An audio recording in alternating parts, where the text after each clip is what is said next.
چیز نہیں ہے. اب اگر آپ کبھی اور زیادہ وقت ہوگا تو میں آپ کو اور بھی باتیں بتاؤں. اور شکایت انہی پولیٹیکل تنظیموں سے جنہوں نے ہمیں اور ہمارے بزرگوں کو گمراہ کیا. اتنے معصوم تھے کہ وہ سمجھے. اب بتائیے, آپ کسی سے پوچھیے کانگریس سیکولر سیکولر سیکولر, بھائی کانگریس میں کون سیکولر ہے, ایک نام تو بتاؤ. نہرو.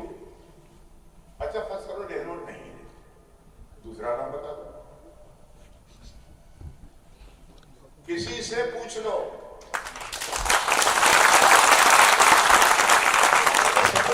بہت ہے, کہاں کون, جواہر لال, اندرا گاندھی.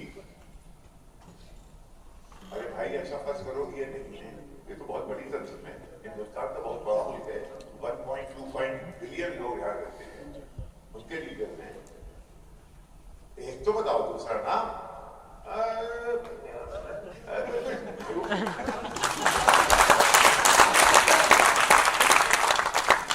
سب ایک تھے.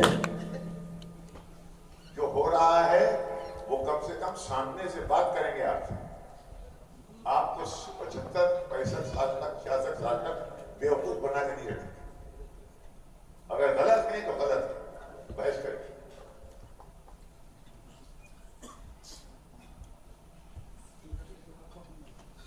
صرف میں نے کوئی یہ اشتہار انگیز تقریر کرنے کا میرا ارادہ نہیں تھا, لیکن کیونکہ مولانا آزاد کے حوالے سے بات ہوئی ہے, میں نے سوچا کہ آپ کو یہ بتا دوں کہ مولانا آزاد کتنے آخر میں لیک ڈاؤن کیے گئے. یہ تو کچھ ٹوکنزم ہے کہ یہ غنیمت ہے, بھلا گردش فلک کی چین دیتی ہے کسے اچھا. غنیمت ہے کہ ہم سورج یہاں 2-4 بیٹھے ہیں.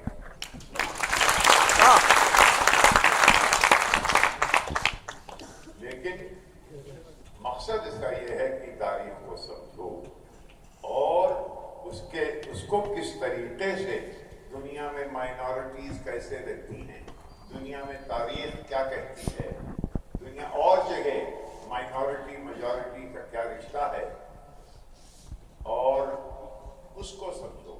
اور ایکسلنس. اب آپ کو میں ایک بات بتاؤں, ایک قصہ سنا کے پھر میں اس مجلس کو ختم کرتا ہوں. میں ایڈیٹر تھا کہ نہیں ساؤتھ میں, چنئی میں میں دیکھ بھال کر رہا تھا کہ اس کی دوبل بودے میں یہاں انڈین ایکسپریس تھا, وجے واڑہ پہ تھا, کوچن میں تھا, روڈ بینگلور میں تھا, چنئی میں تھا, مدراس ان دنوں میں, اور مدورائی. یہ ہوا کہ ہم لوگ کچھ سب ایڈیٹر گوگل دیں گے. ایک عجیب و غریب معجزہ تھا کہ میں ریجنل ایڈیٹر بن کے آ گیا تھا. اس کو میں مسلمان, دیکھیے ہے یہ گنجائش ہے, اگر آپ کے اندر رہتی ہے آپ انڈسپنسبل اپنے آپ کو کر دیں گے. اگر 2 فاسٹ بولرز نہیں ملیں گے تو ظہیر کہاں آئے گا.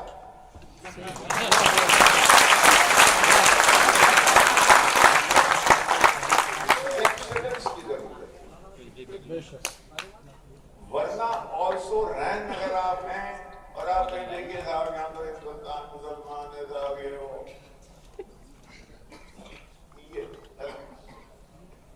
یہ سب میں نے آپ کو بتا دیا, اس کو سمجھیے. لیکن اس کے بعد اس کے آپ, کیونکہ ہم فیوڈل نظام سے گزرے. فیوڈل نظام میں یہ تھا کہ ہمارے چچا کے بھائی کا پوتا جو ہے وہ وہاں ڈپٹی سیکرٹری فلاں گیا, اس سے کہہ دو بیٹا وہ کروا دے گا. اب وہ نہیں. ہمارے اتر پردیش میں جہاں کا میں ہوں, وہاں بھیا ہر ہمارے برقائی پنڈت جی, مشرا, دوبے, چترویدی بھیا ہمارے پاس تک جو ہے رہا ہی بھی کامت نہیں.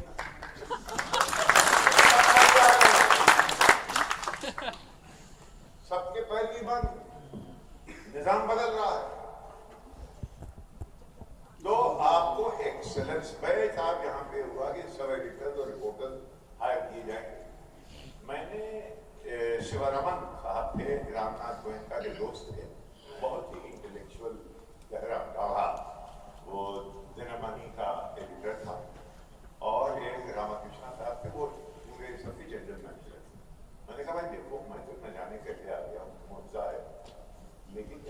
مسلمان ایک بھی نہیں، اور میں اپنی مسلمان لوں گا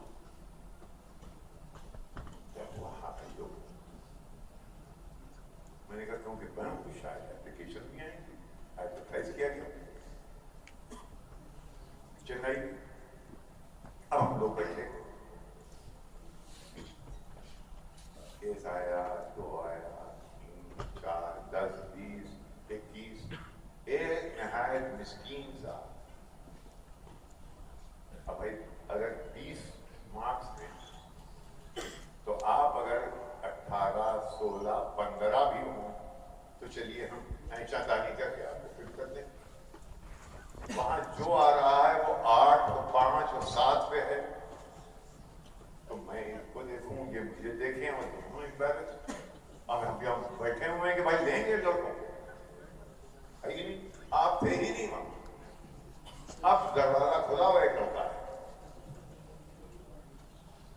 ایک تو دیکھنے والا جس انداز سے وہ واک کر کے آئے اس کو بڑا امپریسو. پھر گفتگو ہوئی اور اچھی، پھر سوال جواب ہوئے، ہر سوال کا جواب. یار یہ تو ہماری، اگر ایسے ہی 4 مل گئے تو ہمارا کام ہو گیا. بغیر اور دیکھا نہ تھا. اس کا نام تھا گلفراز، نام بھی بڑا اچھا لگا، لے لیا تھا. مہینے بھر کے اندر گلفراز انڈین ایکسپریس چھوڑ کے سامنے ہندو میں چلے گئے، ماؤنٹ روڈ مہاویشی. تو وہاں پہ بڑا اخبار تھا، زیادہ بڑا تھا ان کے سامنے، وہاں چلا گیا. میں نے کہا دیکھو منہار ہے، جائے تو چلو، اس کم سے کم سیڑھی میں ہم لے کے تو آئے. وہاں سے وہ چھوڑ کے ساتھ چلا گیا دلی، تو وہاں انڈیا ٹوڈے کا سپورٹس ایڈیٹر ہو گیا، اور وہ ٹی وی پہ بہت دیر چپکا. وہاں پہ ایک اسرائیل کے ایمبیسڈر جو ہیں، ان کا ان دنوں میں رہائش تھی اشوکا ہوٹل کے ایک سوٹ. انہوں نے کھانے پہ بلایا، وہاں دیکھا تو گلفراز ساتھ موجود ہے. کب سر کیا بٹھایا ٹیبل پہ، اسرائیلی ایمبیسڈر. میں نے کہا ادھر آؤ، یہ تم یہاں کیا کر رہے ہیں؟ کہیے you did know sir, I am اے جو. آداب لکھیے، اس کا نام تھا، وہ دبا گیا نام شروع میں اور یہ لکھا. تو سوال یہ نہیں ہے کہ وہاں جگہ نہیں ہے، آپ آئیے. آپ ابھی اس وقت اکبر الدین ہے، پرائم منسٹر جا رہے ہیں. پرائم منسٹر کو آپ جانتے ہیں کہ صاحب وہ ان کو یہ پسند ہے، یہ نہیں پسند ہے. اکبر الدین کو ریپلیس نہیں کر پا رہے ہیں، وہ اسپوکس مین ہے. ابھی میانمار جائے گا، اس کے بعد جائے گا وہ آسٹریلیا، اس کے بعد انہی کے ساتھ جائے گا فجی. ابھی تک ہو گیا. اس کے بعد جناب ہمارے امریکہ بہت امپورٹنٹ ایشو ہے. تو امریکہ پرائم منسٹر آفس میں جو لڑکا جس کی دیکھ بھال کر رہا ہے اس کا نام ہے جاوید اشرف. بہت ہونہار. دیکھیے ہنر شرط سلیقہ ہے ہر ایک امر میں، عیب بھی کرنے کو ہنر چاہیے.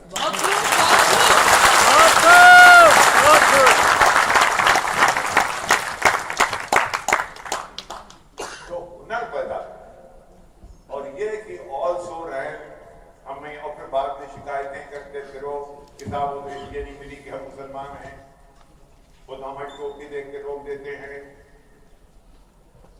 یہ جینا ہی تقدیر کا شکوہ بے معنی، جینا ہی تجھے منظور نہیں. آپ اپنا مقدر بن نہ سکے اتنا تو کوئی مجبور نہیں.